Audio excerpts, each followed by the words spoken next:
Bonjour à tous, voici les titres sommaires du journal Antilliane de ce mardi 3 novembre 2009. En Martinique, l'association des victimes de la catastrophe aérienne du 16 août 2005 au Venezuela apporte un nouvel éclairage dans l'enquête sur le crash de la West Caribbean. Après le choc de l'annonce de la fermeture prochaine, les salariés des enseignes Cora, Match et Ecomax sont dans l'attente. À leur poste, ils n'ont qu'une question en tête, à quelle sauce vont-ils être mangés? En Guyane, la rénovation de l'avenue d'Estrée, l'une des principales artères de Cayenne, se poursuit. Le chantier en cours porte sur le réseau d'eaux usées. L'AFCA, l'association des victimes de la catastrophe aérienne du 16 août 2005 au Venezuela, fait de nouvelles révélations sur l'enquête du drame de la West Caribbean. Selon Olivier Bérisson, président de l'association, il semblerait que les déclarations affirmant l'incinération des dépouilles et pilotes, rendant impossible tout prélèvement sur leur corps, soient fausses. Selon les résultats des recherches menées par l'AFCA, avec l'aide d'un journaliste, les 2 pilotes de ligne auraient été inhumés, information révélée par le père d'une hôtesse de l'air victime du crash. Autre découverte de l'AFCA, les accointances de la West Caribbean avec l'armée vénézuélienne pour laquelle elle aurait effectué des transports. La compagnie aérienne aurait aussi été épinglée par l'aviation civile et le Parlement de la Colombie pour surcharge. S'ajoute à cela l'indemnisation de l'intermédiaire entre la compagnie aérienne et l'agence de voyage pour 2 millions de dollars, alors que les parents de victimes n'ont touché que 20 000 euros pour le préjudice. L'AFCA semble de moins en moins se fier à la justice pour apporter des réponses sur les circonstances exactes du crash, des réponses nécessaires aux familles pour faire le deuil de leurs proches. Sonnés et anxieux, les salariés des enseignes Cora, Ecomax et Match sont tout de même à leur poste. La semaine dernière, ils apprenaient dans la presse que la SISB, tenancière de 93 super et hypermarchés aux Antilles et en Guyane, entreprenait son départ définitif des départements français d'Amérique. Lors de réunions organisées par leurs directions respectives les 26, 27 et 28 octobre, il avait seulement été question de projets de cession d'actions.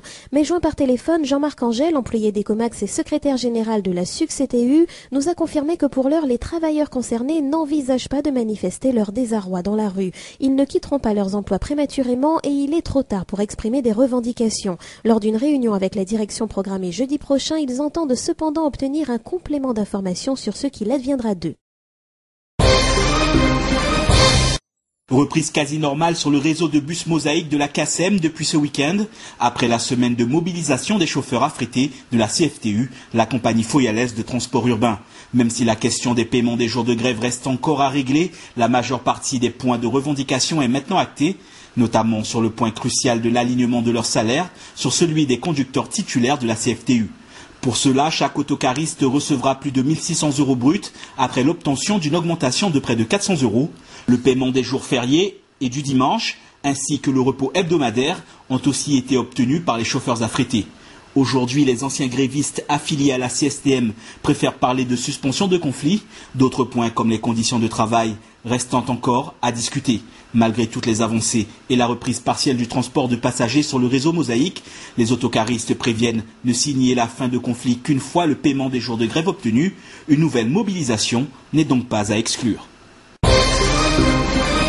À Destréland, dès demain, piles, ampoules, canettes, bouteilles en plastique ou encore papier, chaque déchet aura sa poubelle. Le centre commercial lancera une vaste opération de tri sélectif à laquelle les 180 boutiques de la galerie mais aussi les consommateurs sont invités à participer. Des écriteaux disposés un peu partout détaillent la marche à suivre. Selon la responsable environnement du centre, cette action concrète a été précédée d'une phase de diagnostic entamée il y a 1 an.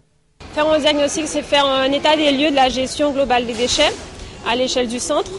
Donc pour savoir où nous en étions en termes de coûts, d'organisation, de flux de déchets, quel type de déchets, quelle quantité sont générés sur le centre. Audrey Adolphe, dont le poste a été créé à la mi-juillet 2009, pilote désormais le projet. Selon les objectifs qui lui sont fixés, il n'est pas encore question de réduire les tonnages de déchets, mais d'en valoriser la plus grande partie possible, soit environ 400 tonnes sur les plus de 700 hors déchets verts générés par le site.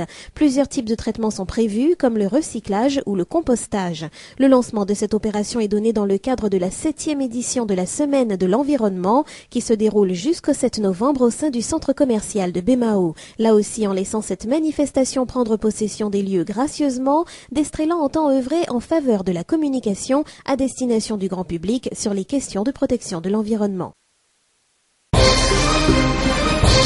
Après la première tranche de travaux livrés l'an dernier à la même époque et qui aura duré près de mois, la rénovation de l'avenue d'Estrée se poursuit à Cayenne. Cette fois, le chantier porte sur le réseau d'eau usée.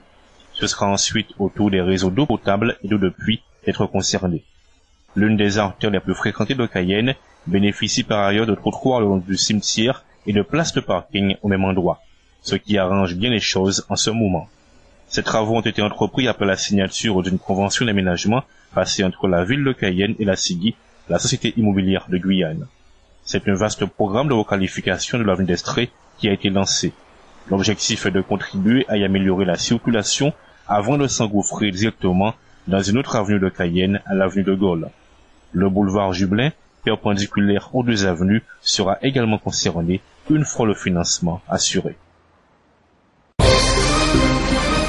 Partout ou presque en Guyane, la tradition a été respectée. Pour tous ceux qui se réclament essentiellement de la religion catholique, le week-end était consacré au souvenir des morts. De l'ouest à l'est, en passant par le littoral, nombreux sont ceux qui se sont rendus dans les cimetières pour rendre hommage à leurs proches disparus.